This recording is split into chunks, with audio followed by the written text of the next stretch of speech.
Buenos días a todos. Yo creo que me puedo quitar la mascarilla, ¿no?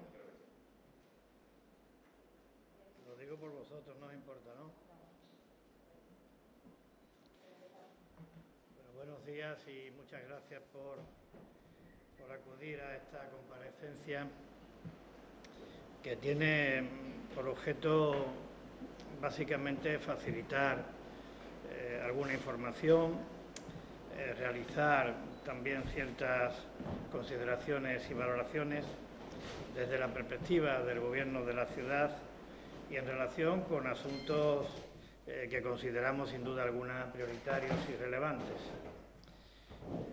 Estos asuntos que consideramos prioritarios y relevantes y que, como digo, van a centrar el objeto de la comparecencia son, en primer lugar, la situación y evolución de la pandemia que estamos sufriendo, el inicio del curso escolar, el problema de los marroquíes que han llegado o permanecen en nuestra ciudad de manera irregular, el estado de ejecución de las medidas implantadas para paliar las devastadoras consecuencias económicas y sociales del virus y, por último, el impacto del COVID en los presupuestos de la ciudad. En todo caso, también, una vez terminada mi exposición, pues atender las preguntas que en relación con estos u otros asuntos tengan a bien plantearme. De cualquier forma, y antes que nada, lo que procede y además deseo es expresar en nombre de todos, del Gobierno de la ciudad, de la Asamblea, me atrevo a decir que de todos los ceutíes, nuestra solidaridad, nuestro apoyo y nuestro pésame a los familiares y amigos de quienes por causa del virus han perdido la vida en nuestra ciudad. Ya son 9, la última víctima mortal el pasado sábado. Y al mismo tiempo también nuestro sincero deseo, nuestro manifiesto y ferviente deseo de una pronta recuperación a quienes están luchando contra la enfermedad, ya sea en el hospital o ya sea en sus propios domicilios. Dicho esto, y entrando en el primero de los asuntos que les dije, el relativo a la situación de la pandemia, bueno, creo que todo el mundo más o menos sabe cómo estamos, pero a mí sí me gustaría en la mañana de hoy aportar algunos datos acerca de tasas, variables o parámetros que considero relevantes, que además procedan del Ministerio de Sanidad, con lo cual dan poco pie a la controversia, y además también que sean datos que nos permitan comparar la situación de Ceuta con la del resto de España. Esos datos son básicamente 4 parámetros. El primero de ellos hace referencia a los casos diagnosticados como positivos en los últimos 14 días por cada 100.000 habitantes. El segundo es la tasa también de hospitalizados al día 11 de septiembre, es decir, el pasado viernes, por cada 100.000 habitantes. El tercero, el porcentaje de camas que están ocupadas por pacientes del COVID en toda España y también en Ceuta. El dato es, en este caso, a 10 de septiembre, el jueves, porque es el último que ha facilitado el Ministerio.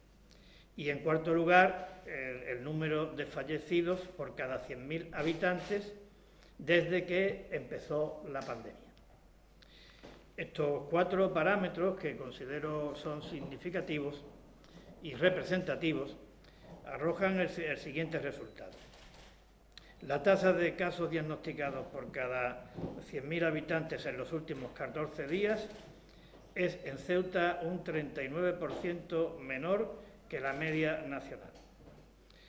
Significa que somos la 5ª tasa más baja de España.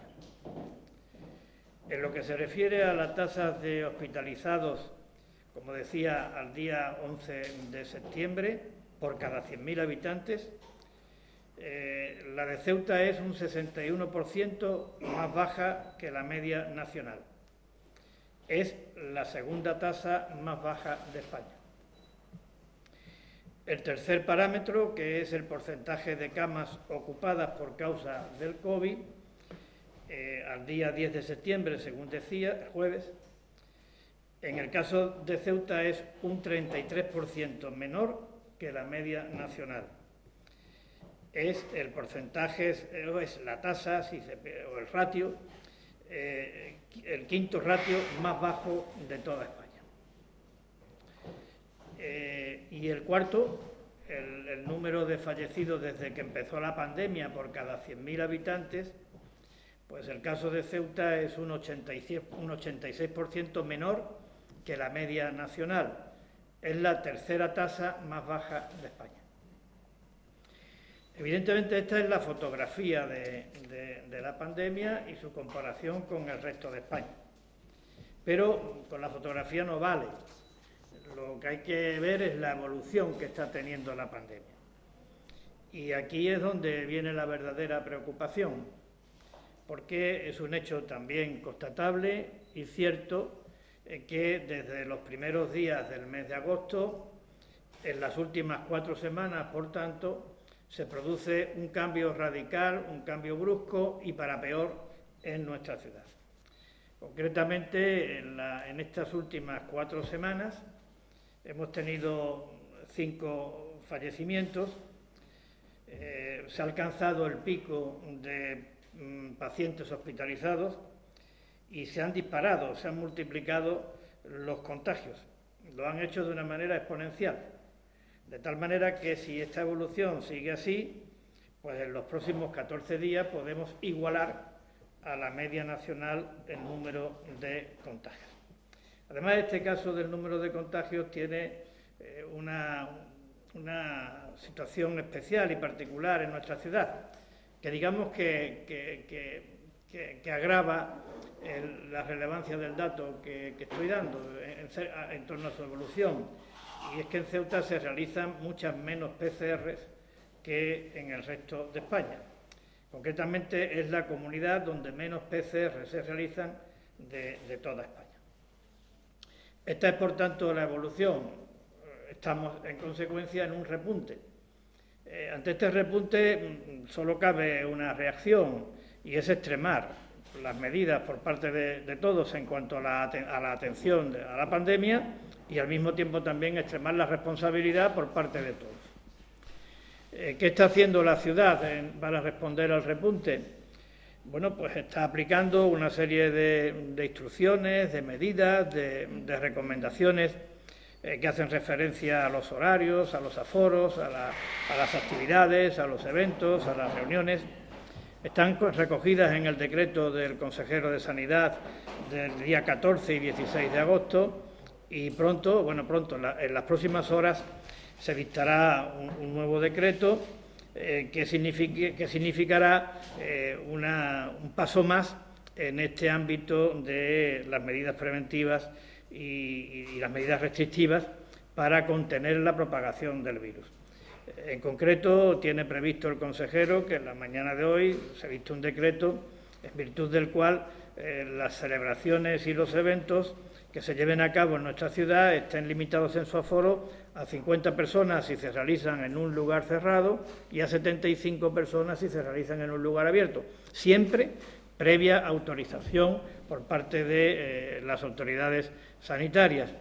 Y, en segundo lugar, también está previsto el cierre de los parques infantiles, el cierre del Parque Juan Carlos I en La Marina, el cierre de las pistas deportivas descubiertas y el cierre de las playas en horario nocturno.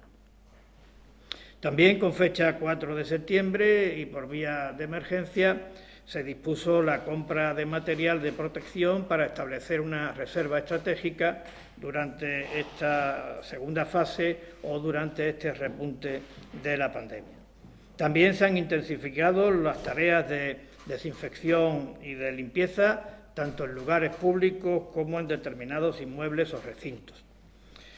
También se está en fase de disponer en esta semana de una unidad de rastreo dotada con 26 puestos y que se llevará a cabo, como digo, con la intención de triplicar la capacidad del seguimiento de las personas que se están rastreando. En estos momentos se está siguiendo por parte del personal del servicio en una actitud verdaderamente encomiable y ejemplar a 700 personas.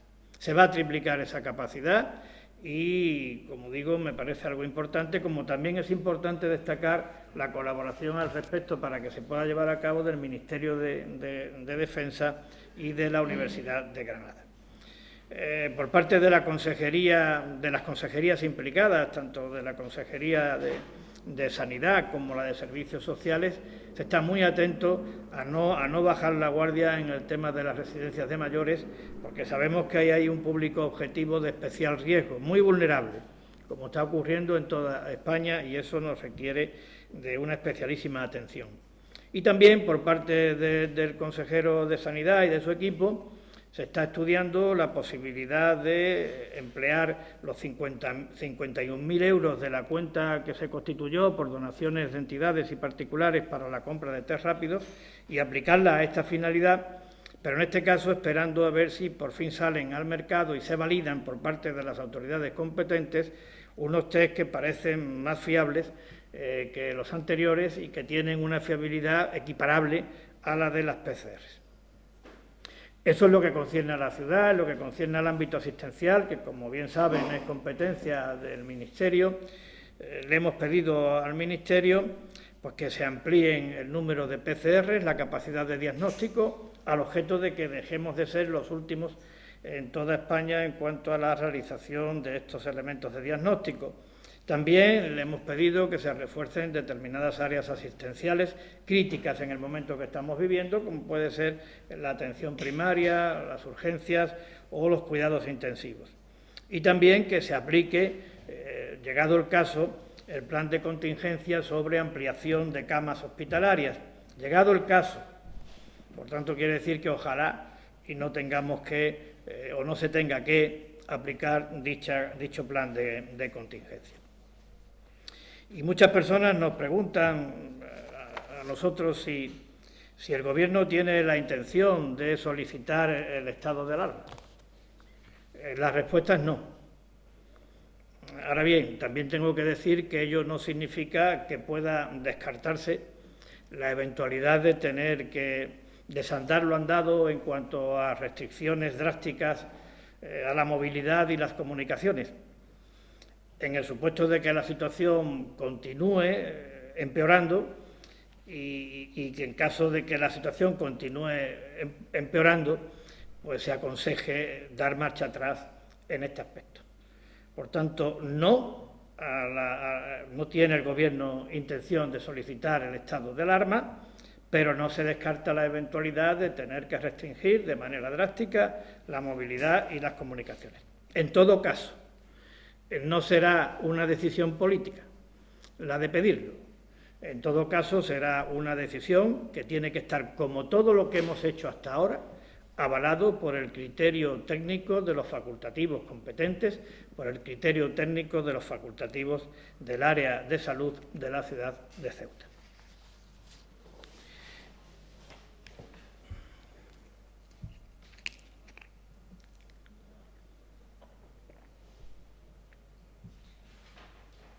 En cuanto a la segunda cuestión que decía que les iba a hablar, que es el inicio del curso escolar, creo sinceramente, y con base en datos objetivos, que la ciudad ha cumplido con el compromiso que se adquirió con el Ministerio y que, por tanto, en los próximos días será entregado a los distintos centros el material higiénico y de protección que se solicitó y que se establecieron en los correspondientes protocolos.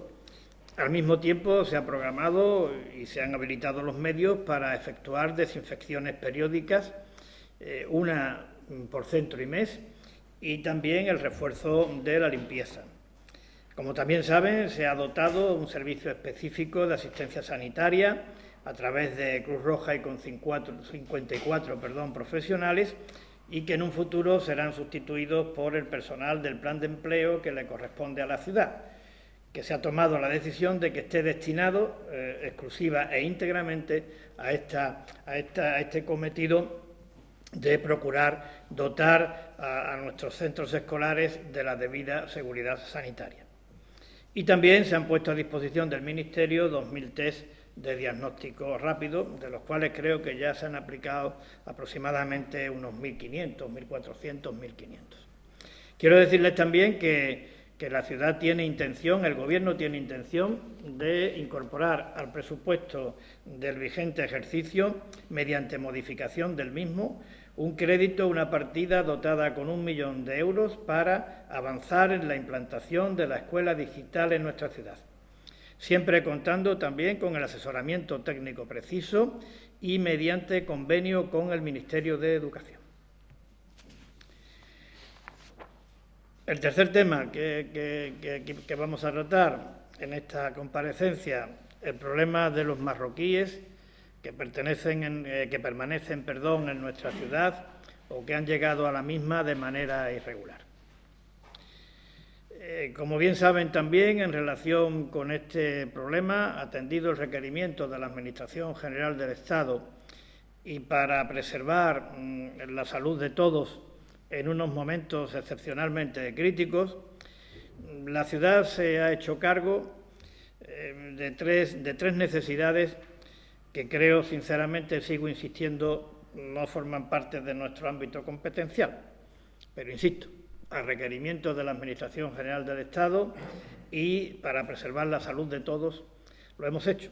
Estos tres ámbitos son, por una parte, el albergue y manutención de las personas, de los marroquíes que se quedaron en Ceuta tras el cierre de la frontera, y de los que, después del cierre de la frontera, han llegado por vía marítima.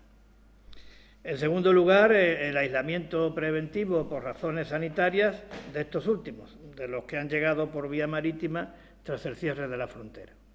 Y en tercer lugar, la habilitación de unos recursos extraordinarios para atender la necesidad derivada de la llegada masiva de menores extranjeros no acompañados en los meses previos al cierre de la frontera. Los datos y las cifras de estos tres ámbitos que ha tenido que atender la ciudad, pues creo que son por sí mismos elocuentes. Sobran más palabras. Los datos creo que ponen en evidencia la envergadura de lo que estamos hablando. Así, en estos momentos en Ceuta están siendo atendidos por la ciudad 700 marroquíes, que o bien han llegado de manera irregular o bien permanecen en Ceuta de manera irregular. Y ahí sumamos tanto adultos como menores. Desde el pasado 26 de julio han llegado a nuestra ciudad, por tanto, después del cierre de la frontera, 162 marroquíes. No estoy contando los del fin de semana. Esto significa que por vía marítima están llegando una media de entre 20 y 25 marroquíes a la semana. Y entre el 1 de agosto de 2019 y el 15 de marzo de este año, los menores no acompañados con estancia en Ceuta han experimentado un incremento del 90%. El coste realizado o comprometido hasta final de año por la ciudad para atender estas contingencias directamente relacionadas con la inmigración o con asuntos de extranjería se eleva a 4,9 millones de euros, es decir, aproximadamente 5 millones de euros. Para darnos una idea de lo que esto significa, esto equivale a la quinta parte de lo que la ciudad va a recibir del fondo COVID de 16.000 millones de euros que van a repartirse entre todas las comunidades y ciudades autónomas de España. Y también decirle que tras este despliegue extraordinario que ha habido que realizar para atender el incremento, la llegada masiva de menores extranjeros no acompañados, el déficit estimado del área de menores extranjeros no acompañados, es decir, la diferencia entre lo que la ciudad se gasta y lo que la ciudad recibe del Estado, es de 10 millones de euros. Para situar en términos relativos y darse cuenta de lo que esto significa algo más del 20% de lo que esta institución recibe como financiación autonómica.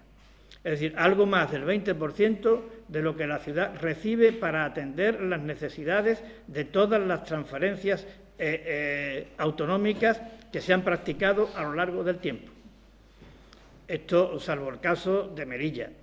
Y aun descontando el tema de la sanidad y de la educación, no creo que ocurra en ninguna otra autonomía española. Es decir, estamos, por tanto, ante un problema de mucha envergadura, ante un problema presupuestario de muchísima profundidad, que lastra el presupuesto de la ciudad y que, si no se pone remedio, puede conducir al colapso y a la asfixia de nuestra hacienda. En estos términos se lo hemos expresado al Gobierno de la Nación, porque, insisto, estamos hablando de un asunto de inmigración. Y le hemos pedido socorro, porque creo que es quien únicamente lo puede prestar. Y este socorro se le ha pedido a través de 3 actuaciones que hemos solicitado. La primera, que la Administración General del Estado, el Gobierno de la Nación, se haga cargo de los marroquíes que permanecen en nuestra ciudad de manera irregular. Bien porque han llegado de manera irregular, bien porque están aquí sin permiso de residencia. Y que esto lo hagan a través del centro de estancia temporal o a través de cualquier otra instalación que se considere adecuada, pero que lo asuma la Administración General del Estado y el Gobierno de la Nación. La segunda que le hemos pedido es que, en el marco del convenio que tenemos en materia de menores extranjeros no acompañados, se contemple la revisión del mismo para que, a su vez, se tenga en cuenta la situación actual que estamos viviendo. Estos 10 millones de euros de déficit que tiene que soportar la ciudad. Y, en tercer lugar, le hemos solicitado también que se compensen los 5 millones de euros que, bien comprometidos o bien realizados, o comprometidos hasta final de año, la ciudad se va a gastar para atender estas contingencias, como digo, extraordinarias, derivadas de la inmigración irregular o de asuntos de extranjería. Debo decirles que hasta ahora ninguna de las 3 peticiones han tenido una respuesta satisfactoria. Esperemos que la tengan en un futuro, porque creo que en un futuro inmediato, porque creo que los argumentos que está esgrimiendo la ciudad son de mucha consistencia. Pero en cualquier caso también es verdad, y esto me gustaría subrayarlo, que no es solo un problema presupuestario para esta Administración, que lo es, y acuciante. Creo que es algo más. Creo que esto deriva en un problema social, deriva en muchos aspectos en un problema económico, deriva en un problema de tranquilidad para los ciudadanos, deriva en un problema de seguridad ciudadana y deriva también en la consideración, la concepción del tipo de ciudad que queremos, del tipo de ciudad que los ceutíes se merecen. Y creo que no estoy alarmando ni estoy exagerando. Es un asunto de muchísimo calado, de muchísima trascendencia. Es un asunto de verdadera supervivencia. Y lo digo, insisto, no estoy exagerando. Si están entrando a razón de 20 o 25 personas marroquíes en Ceuta de manera irregular a la semana y está la frontera cerrada, si seguimos a este ritmo, 25 a la semana, pues haciendo la cuenta, se pueden convertir en 1.200 o 1.500 al año. 1.200 o 1.500 al año, y así, ¿hasta cuánto? Nadie responde dónde está ese límite. Lo que sí creo es que es un asunto absolutamente insostenible, absolutamente insoportable, y que se tiene que atajar de raíz, de manera contundente, de manera enérgica, de manera decidida, por quien tiene capacidades, por quien tiene facultades, por quien tiene medios y por quien tiene competencias para hacerlo, que es sin duda alguna la Administración General del Estado y el Gobierno de la Nación. En mi opinión, en opinión del Gobierno de la ciudad, sobre qué tiene que pivotar la solución, la estrategia y, por tanto, la acción. Yo destacaría 3 pilares, 3 objetivos que hay que abordar de manera urgente.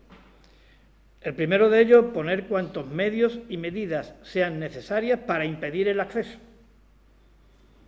desde el país vecino, ya sea por vía terrestre, cuando se abra la frontera, o ya sea por vía marítima, como está ocurriendo ahora. Medios suficientes y eficaces. En segundo lugar, creo que también muy importante pues es lograr que el retorno al país vecino de los marroquíes que aquí llegan de manera irregular o de los marroquíes que aquí permanecen de manera irregular sea algo que se haga de manera automática y que sea algo absolutamente normalizado. Automático y normalizado el retorno de los marroquíes que permanecen o llegan a Ceuta de manera irregular. En el caso de los menores también. En el caso de los menores y en beneficio del menor a través de su reagrupamiento familiar.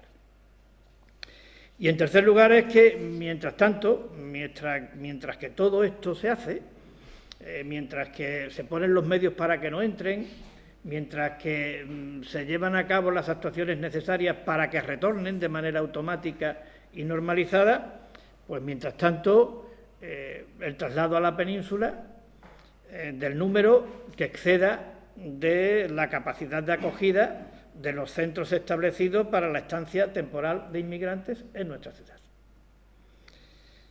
Estos son los tres pilares. ¿Qué se persiguen con estos pilares? Pues lo que hemos venido diciendo muchas veces y reclamando tantas veces. Y es que en relación con la inmigración irregular, incluidos los marroquíes, adultos y menores, la frontera, la verdadera frontera, tiene que estar en el Tarajal y no en el puerto.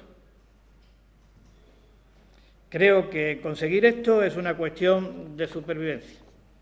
Por tanto, hay que emplearse a fondo, por encima de divisiones partidistas, pensando en el interés general de España, pensando en el interés de Ceuta. Es una cuestión de supervivencia, es nuestro talón de Aquiles. Y, por tanto, creo que tenemos que actuar todos en consecuencia y con la debida responsabilidad.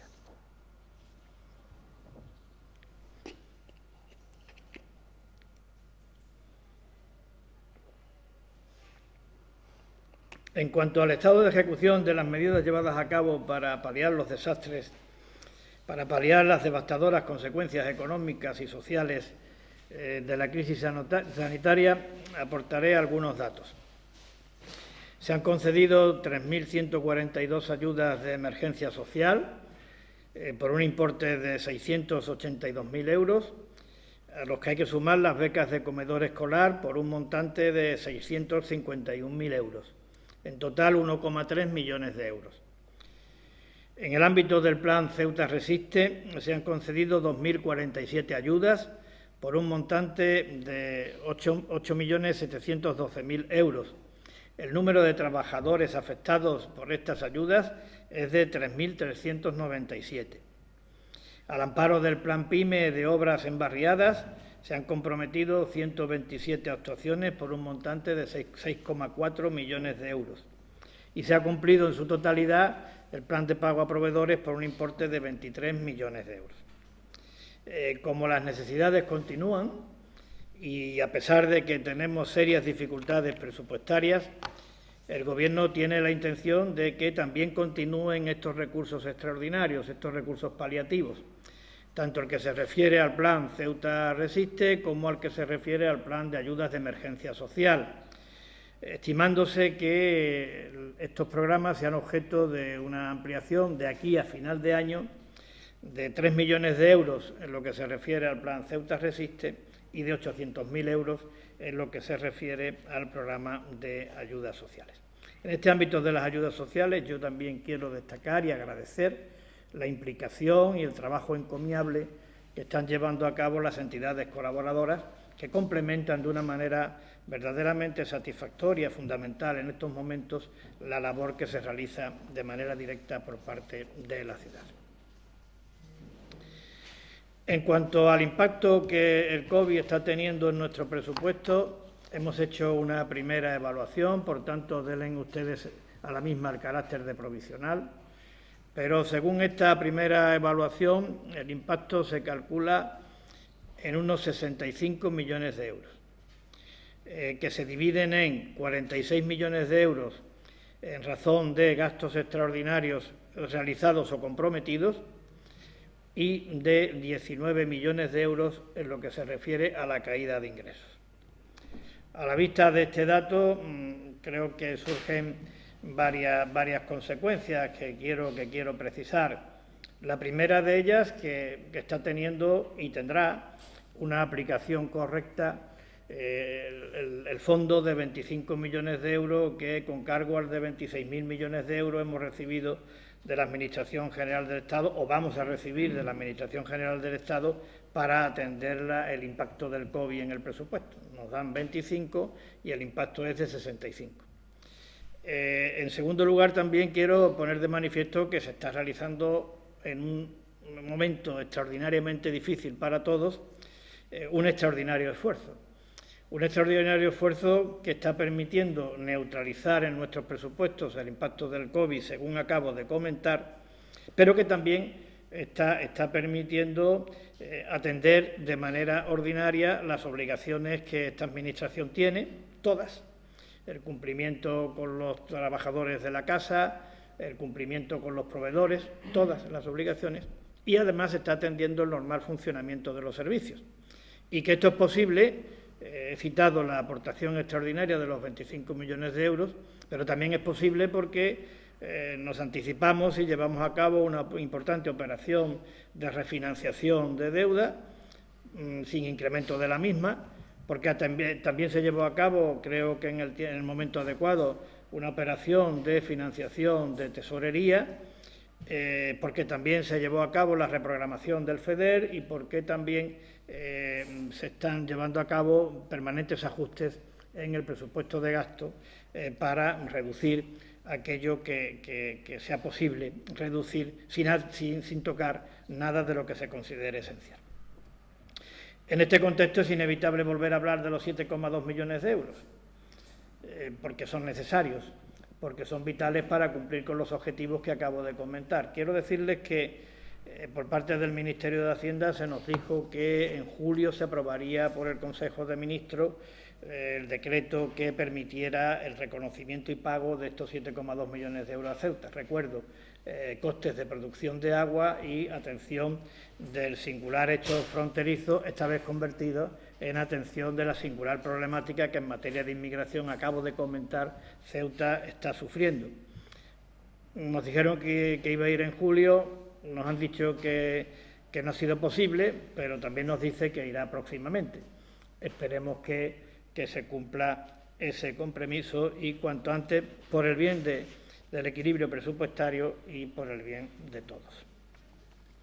Y esto era de los temas que quería hablar, pero también quiero transmitir algunos breves mensajes, concretamente 3, antes de terminar. El primero de ellos es para hacer una apelación a la responsabilidad.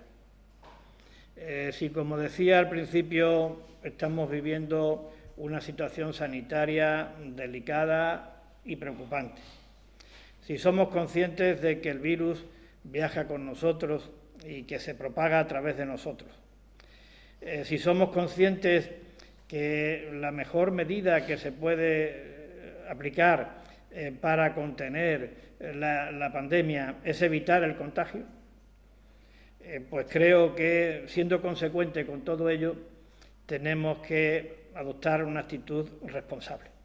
Una actitud responsable para cumplir a rajatabla, de manera estricta, con las recomendaciones, indicaciones y normas que se dicten desde las autoridades sanitarias. Es una actitud responsable y una actitud que tiene como fundamento y que tiene como finalidad preservar nuestra salud, preservar la salud de nuestros familiares, la de nuestros vecinos, es decir, la de todos. Por tanto, responsabilidad, mucha responsabilidad. El segundo mensaje que quiero transmitir es invitar a los ceutíes a que consuman en Ceuta. En mi modesta opinión, la mejor forma que tenemos de apoyar a nuestro comercio, a nuestra hostelería, a nuestros autónomos, a nuestras pymes, a nuestro porvenir, es consumir en Ceuta. Y finalmente enviar, como hice el día 2 de septiembre, un mensaje de esperanza. Estamos viviendo tiempos muy difíciles, tiempos recios, pero es también una verdad rotunda que nos aporta la historia, que no es la primera vez que Ceuta se encuentra en unos momentos de encrucijada en unos momentos críticos, en una situación límite. Y esa misma historia nos dice que Ceuta siempre ha sabido salir adelante, siempre ha sabido reinventarse, siempre ha sabido encontrar nuevos horizontes. Lo ha hecho a base de audacia, lo ha hecho a base de coraje y de valor para resistir. Así ha sido siempre, y estoy seguro de que así también será ahora. Quedo a su entera disposición para las preguntas que quieran hacerme.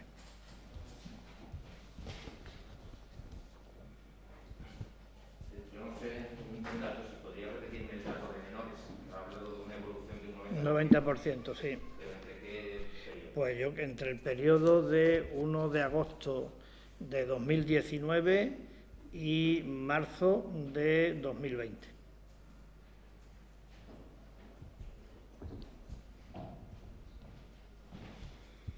Sí, buenos días. Buenos días. Ha comentado usted, presidente, que en el decreto que entra en vigor hoy, si no he entendido mal, va también el cierre de las playas, que se prohíbe el Nocturno. Nocturno, pero mi pregunta es, ¿eso no se había adoptado ya? Es decir, eso ya hace varios meses se había dicho, creo que fue Javier Guerrero, que los ceutíes no acudirían a las playas de noche, que eso estaba prohibido. Mi pregunta ¿es que no se ha llevado a cabo o que me estoy equivocando? Yo le pregunté al consejero, que está aquí presente, que iba a ir en el decreto y me dijo que iba a ir el cierre nocturno de las playas. Si hay alguna duda al respecto, yo no se la puedo aclarar. Yo vivo enfrente de una playa y yo veo entrar a gente en la playa de noche. Puede ser porque esté permitido, puede ser porque no se esté cumpliendo con la norma que se dictó. Digamos que significa una confirmación de esa norma en el caso de que ya no estuviera dictada. Otra cosa, presidente, con respecto a las comuniones, según nos dice, Vicaría tenía decidido ya desde antes del verano que serían en septiembre o en octubre. Una vez que llega Vicaría y se reúne con la ciudad, creo que fue con el señor Guerrero, y le dice que en septiembre o en octubre no hubiese sido conveniente decirle que no es el mejor momento. Es un asunto que se ha tratado con la Vicaría, como bien dice, y creo que se está haciendo en Ceuta lo mismo que se está haciendo en el resto de España. Me parece que es una medida que distribuye las comuniones a lo largo de todo el primer trimestre escolar y creo que está adaptada a esos requisitos y exigencias de evitar unos aforos superiores a los permitidos, tanto en las iglesias, que es fundamental, como después, que esto es la otra parte que yo creo que es tanto más peligrosa o mucho más peligrosa que en la iglesia, porque si en la iglesia se respetan los aforos en lugar cerrado y no entran más de las 50 personas que hemos dicho, lo importante es que eso también luego se traslade a la celebración. Lo importante, creo, es que cuando llegue la celebración, si es en lugar cerrado, no pueda haber más de 50 personas y si es en lugar abierto, no pueda haber más de 75 personas. Que eso se cumpla de manera estricta y además que se solicite previamente autorización a la Consejería de Sanidad. Esto también es una apelación, es decir, no podemos tener un policía detrás de cada comunión, es imposible. Como no podemos tener un policía detrás de cada ciudadano, lo importante es que cada uno asuma que vivimos en una situación de pandemia como nunca hemos conocido. Y creo que también en una situación de pandemia que no termina de definir hasta dónde puede llegarse. Las calificaciones son dispersas, pero lo cierto es que en Ceuta hemos tenido más fallecidos en este repunte que lo que tuvimos en la llegada de la pandemia. Lo cierto es que hemos alcanzado el pico de personas hospitalizadas. Lo cierto es que se multiplican de manera exponencial el número de contagios. Y lo cierto es que está en nosotros evitar eso. Y está en nosotros evitar eso, evitando el contagio.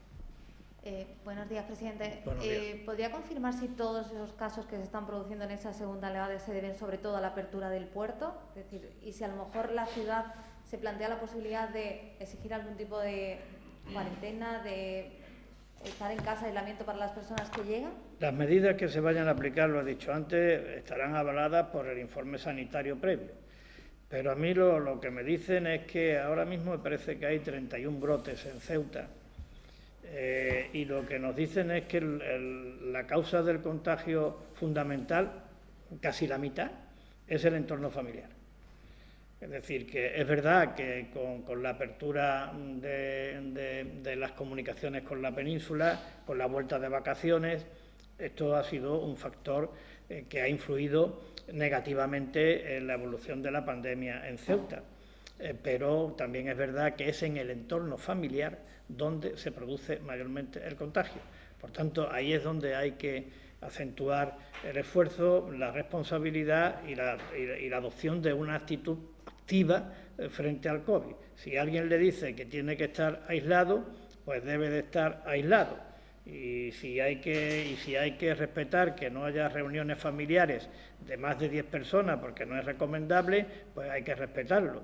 Y si uno pues tiene que reprimir o tiene que aparcar o aplazar reuniones con otros amigos y limitarse al núcleo de convivencia estable, pues lo tiene que hacer. Es decir, es un código de conducta fundamental para luchar contra el COVID y esto es lo que queremos transmitir. Sí, buenos días, presidente. A mí me gustaría plantearle dos cuestiones. En primer lugar, respecto a la ampliación del plan Ceuta Resiste, saber si va a ser con carácter retroactivo, porque si no me equivoco finalizó con el estado de alarma el pasado mes de junio, es decir, si va a ser desde julio hasta final de año. En segundo lugar, si ya lo ha hablado con el resto de grupos de la Asamblea y sabe si va a tener el Gobierno pues la mayoría suficiente para aprobar esa modificación de crédito de la que hablaba. Y ya en tercer lugar, respecto a esto último que ha dicho de que la mayor parte de los brotes vienen del entorno familiar, hace algunas semanas, en la última rueda de prensa del consejero, nos explicaba que con el regreso de las vacaciones, se podía ver un incremento en el número de casos. Aún hay gente que ha estado regresando en las primeras semanas de septiembre. No sé si les preocupa que este pico de casos que hemos alcanzado en estas dos primeras semanas de septiembre siga creciendo por lo menos hasta finalizar el mes o bien entrado el mes de octubre. Gracias. Muy bien. Pues mire, en cuanto al plan Ceuta Resiste, en Procesa están trabajando para determinar las condiciones en las que se va a producir ese incremento del gasto, ese incremento de la partida, ese incremento del esfuerzo. Y lo harán en función de la experiencia vivida durante la ejecución de la partida de los 10 millones de euros que ahora se completan y se incrementan y se elevan hasta 13. Quiero decirle que este es un mecanismo que está puesto a disposición de los autónomos y de las pequeñas y medianas empresas de Ceuta y que, por tanto, en la concreción de la aplicación concreta que vaya a tener este esfuerzo, habrá que contar mucho también con la opinión de los autónomos y de las pymes, con la opinión de la Confederación de Empresarios, con la opinión de la Cámara de Comercio y procuraremos, de acuerdo con la ley siempre, hacer un traje a medida de las necesidades de Ceuta. Y ahí yo creo que se podrá hablar sobre ese tipo de cuestiones. Yo creo que esto no lo podemos demorar mucho y que a lo largo del mes de septiembre esto tiene que estar terminado, porque no podemos olvidar tampoco que hay muchos autónomos de Ceuta, que hay muchas pymes de Ceuta que están con el agua al cuello y que están sufriendo una situación de verdadera ansiedad y de verdadera angustia, y nuestra obligación es atender esa situación hasta el límite de nuestras posibilidades. Yo espero que el primer plan Ceuta Resiste se aprobó por unanimidad.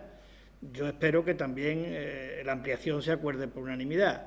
Es una cuestión de responsabilidad. Yo entiendo que aquí tenemos muchos motivos para disentir políticamente unos de otros, pero yo creo que a la hora de decidir apoyar a la pequeña y mediana empresa de Ceuta, al autónomo de Ceuta, creo que ahí no debe de haber colores políticos. Es una cuestión fundamental y esencial y, por tanto, espero que esto sea aprobado por todos.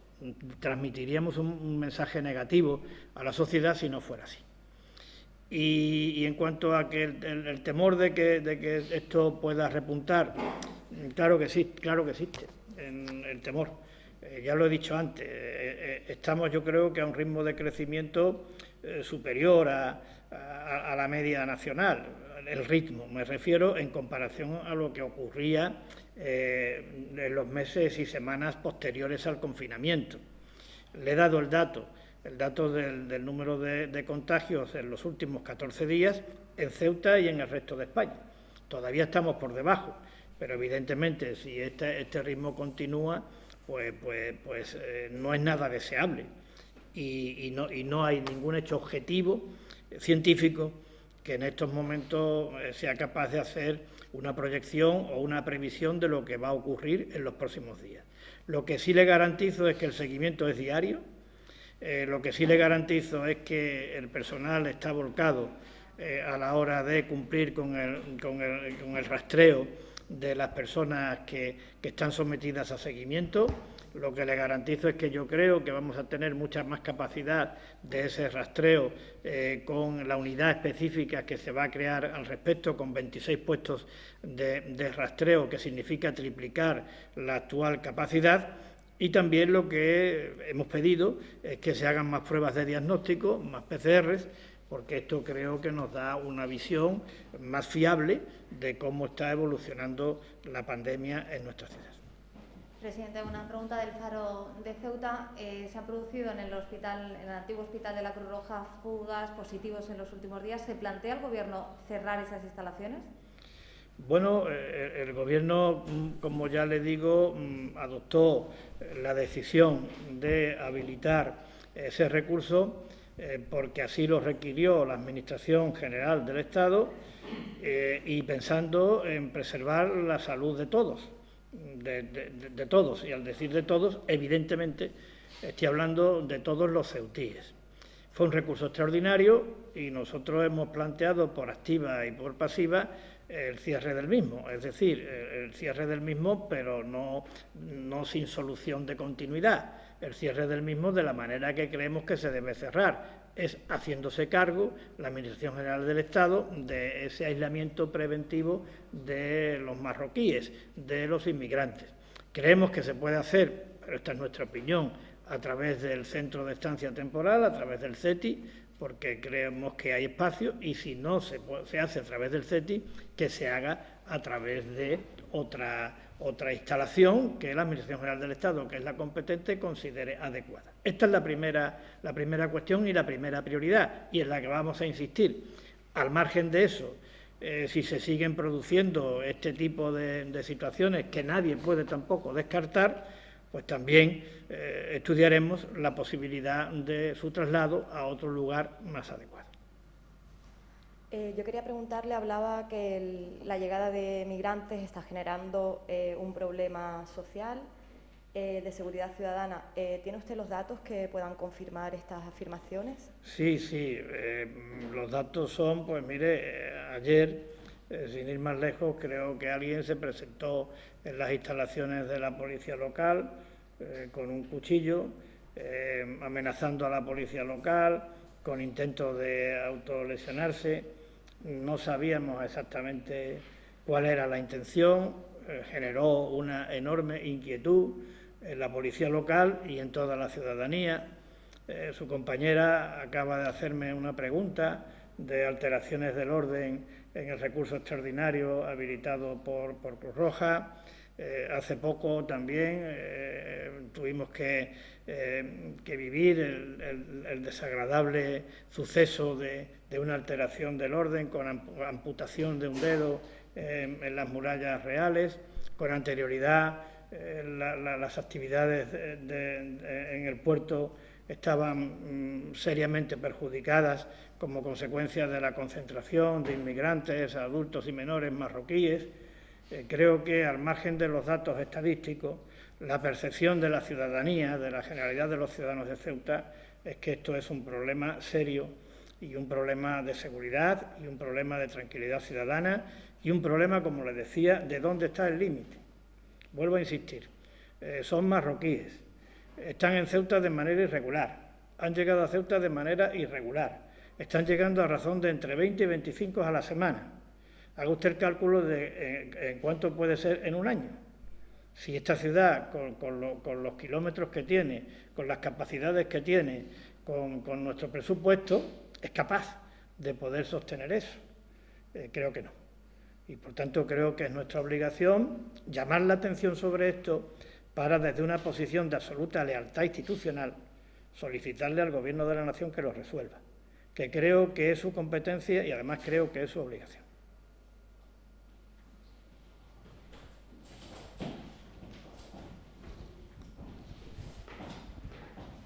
En relación con el asunto presupuestario, creo que contando el fondo COVID nos queda un agujero este año de unos 40 millones, ¿no?, entre gastos y...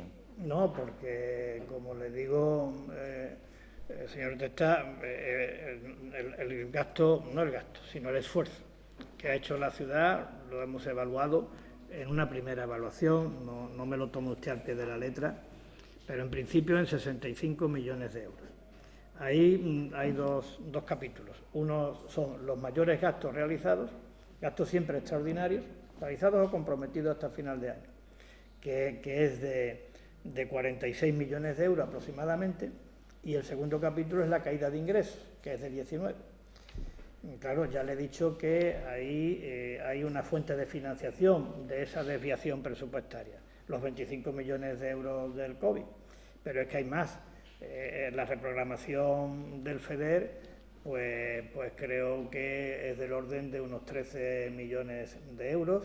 Esa es la reprogramación del FEDER. La refinanciación de la deuda a largo plazo me parece que está en unos 9 millones de euros, y le estoy hablando de memoria, señor Testa, y luego está el ajuste realizado en otros programas y partidas de gasto, que también es una cantidad importante. Por tanto, si sumamos los 25 millones de euros, sumamos el resultado en el presupuesto ordinario de la refinanciación, sumamos la reprogramación del FEDER y sumamos el ajuste en otras partidas y programas de gasto, salen los 65 millones de euros que yo le acabo de decir. Es decir, que todavía nosotros no contemplamos un déficit en el presupuesto de 2020, teniendo en cuenta que este esfuerzo extraordinario está financiado a través de las distintas fuentes que yo le he comentado. Todo esto se traducirá en el expediente de modificación de créditos que estamos preparando, y ahí es donde esto se concretará, como digo. ¿Y para el año que viene qué escenario de contracción del presupuesto? Complicado. Es decir, el año que viene va a ser un presupuesto difícil, sobre todo porque hay una serie de incógnitas que no están despejadas y que lo condicionan. Es decir, no sabemos cómo va a evolucionar la pandemia y las consecuencias de la pandemia. Es decir, las consecuencias de la pandemia desde el punto de vista económico, desde el punto de vista social, el esfuerzo sanitario que haya que seguir realizando. No sabemos qué va a pasar con eso. Tampoco sabemos cómo van a venir los presupuestos del Estado, que me parece que es una incógnita importante.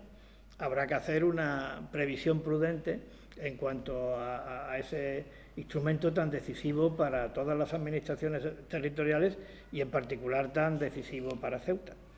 Y si es verdad que tenemos una fuente de financiación adicional que va aparejada a esa refinanciación de la deuda a largo plazo a la que me refería, que este año creo que ha sido de 9 millones de euros el ahorro, el año que viene será de 17 millones de euros, menos mal. Pero también, si usted me pregunta, ¿en cuánto se van a caer los ingresos?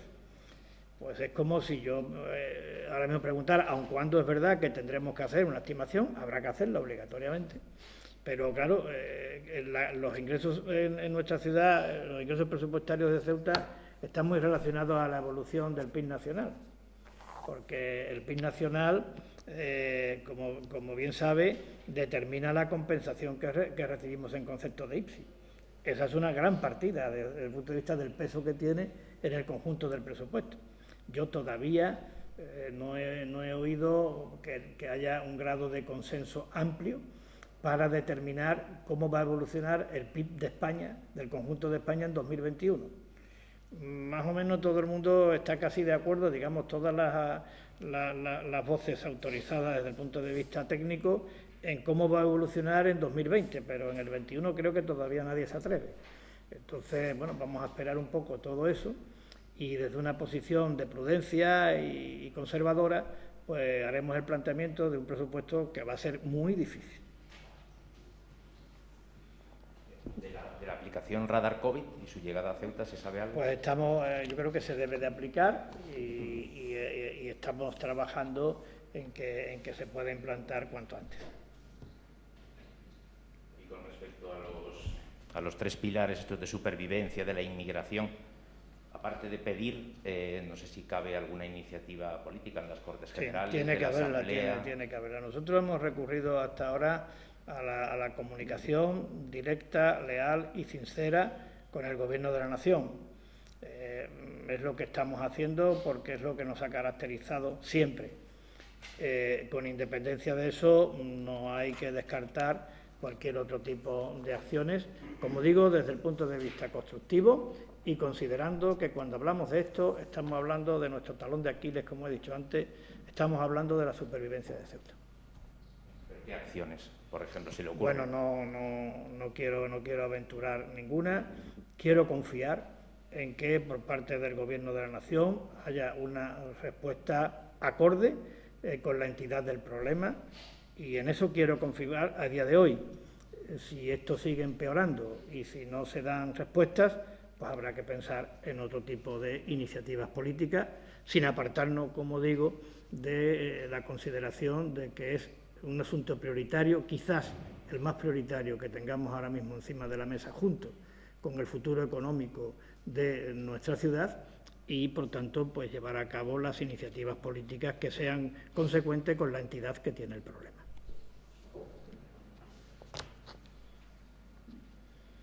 Bueno, muy amables, muchísimas gracias. Muchas gracias a todos.